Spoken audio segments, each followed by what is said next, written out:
I like Mitch McConnell. I know a lot of Republicans don't. I really respect him and what he's done for the country.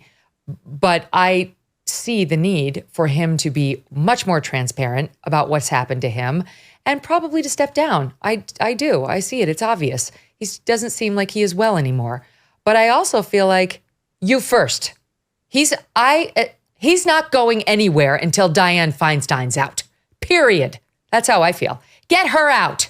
She's literally almost dead. She cannot function anymore. Why should he go? He's at least on his own 2 feet. He's still lucid and able to communicate in the moments where he's not frozen. Can you say the same for her? Why should the Republicans lose their leader while she's sitting there, right? But the media, they're very, very concerned about McConnell in a way that was discussed as ableism, back to our earlier discussion, when it was raised about John Fetterman. This is from Eliana's publication, The Washington Free Beacon. Look at this comparison stop. Senate Minority Leader Mitch McConnell appeared to freeze again during a Q&A with reporters. It's all raising additional questions about the fitness of the 81-year-old to lead Senate Republicans. I don't know. It just seems like he's pushing himself in a way that might be problematic. I don't want to be rude about it, but that's not somebody who just feels lightheaded. Senator John Fetterman, his inspiring message for people who are simply too scared to ask for help. The president has found him to be an impressive individual. Fetterman's cognitive abilities have not been compromised. We have a man who was brave enough to talk about this. There was such intense scrutiny, often ableist scrutiny. Eliana, that's amazing. It's amazing.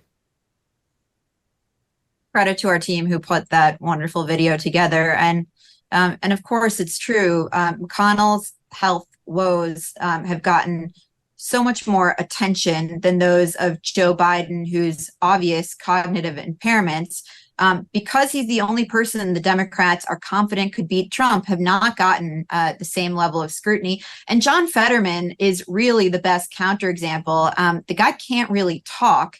And not only is he not scrutinized, but he's been celebrated and held up as an example to emulate for his persistence and bravery in not dropping out of that Pennsylvania Senate race. I will wait for the day when Mitch McConnell's persistence and bravery is celebrated by the Capitol Hill press corps. And I will say the New York Times has done some wonderful stories on Dianne Feinstein and her ailments and her inability to carry out the duties of the job. That being said, she's been non-compos mentis for the better part of, 5 to 10 years. And we're just seeing that coverage, after she turned 90. So there's certainly more scrutiny on Republicans. And it's because McConnell holds such an important position in the party. This would really hurt Republicans were he to step down in the middle of an election season. Why should they sacrifice their guy? Right. And for the Republican haters of McConnell, look at the Supreme Court. If there's one person, I think, aside from Donald Trump, who gets credit for a majority conservative Supreme Court, it is Mitch McConnell for holding out and refusing to nominate Merrick Garland. And I think if you look at the way the Department of Justice has been run under Joe Biden, you can thank Mitch McConnell that he is not on the Supreme Court. And instead, there's Brett Kavanaugh and Amy Coney Barrett instead of Merrick Garland. We would have Justice Merrick Garland if it weren't for Mitch McConnell. I think the reason people don't like him is because he's on the wrong side of Trump. So the Trump fans instinctively, we hate him. I guess we hate Mitch McConnell now. What are you saying? Look into what he's done. Judicial appointments alone. The guy's been absolutely critical in getting these more conservative jurists on the federal bench at the trial court level, at the appellate court level, and at the Supreme Court level. You have him to thank, along with Trump, when they were getting along, for there not being a Justice Merrick Garland. Anyway, I just look at this and I say, good. As soon as she goes, as soon as Fetterman goes, McConnell can go. That's it. That's fair. Sure. Your guys have had severe problems for a lot longer than Mitch McConnell had 2 freezing episodes. A lot longer. Not to mention the sitting president of the United States, Emily, which we are told over and over we're not allowed to discuss, or we're ableists and ageists.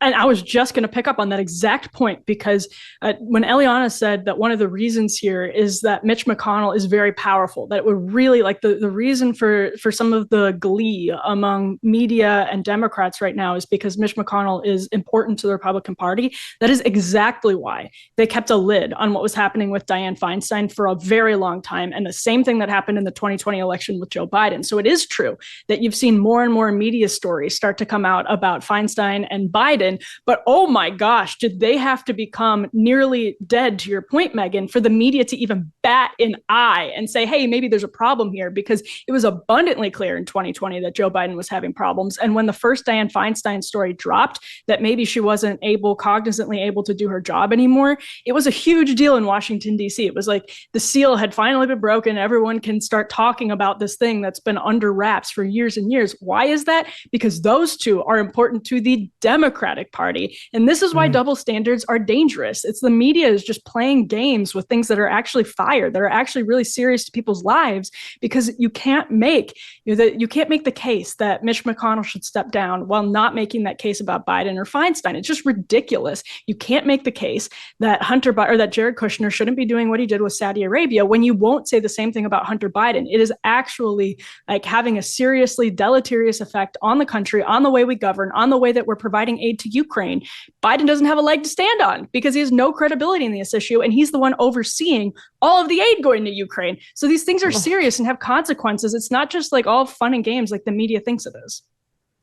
She didn't remember how to vote, Dianne Feinstein. She forgot how to vote. She forgot that she had been out of the Senate for 3 months. She tried to tell a reporter she had, in fact, been there. It's time. I mean, like, it's just, why are we even engaging in this nonsense? Yours first. Yours first. Where did you learn about money? You know, budgeting, saving, investing, and spending. If you're like me, it certainly wasn't in school. My parents did the best they could, but now I would really like it if my children could be better at money matters than I was at their age, which is where Busy Kid comes in. Busy Kid is an interactive money management app for kids and teens to help them learn how to earn, save, invest, and spend money wisely. It gives them real-life experience and allows parents to still be a safety net with approvals and monitoring. The more kids earn, save, invest, and spend on the app, the more they build healthy financial routines to use as adults. Busy Kid is great for kids and teens 5 to 7 years old, and everyone gets a personalized debit card to learn how to shop and how to manage invisible money. Busy Kid is offering a limited time special for our audience right now, 20% off a family subscription. So for less than $4 a month, this app and card can transform how your children think about and use money. To start, download Busy Kid and enter the promo code MK to get 20% off. Again, download Busy Kid, use the promo code MK for 20% off. There's even a 30-day guarantee. Hey, thanks so much for watching. If you like what you just saw, hit the subscribe button for more clips and full episodes.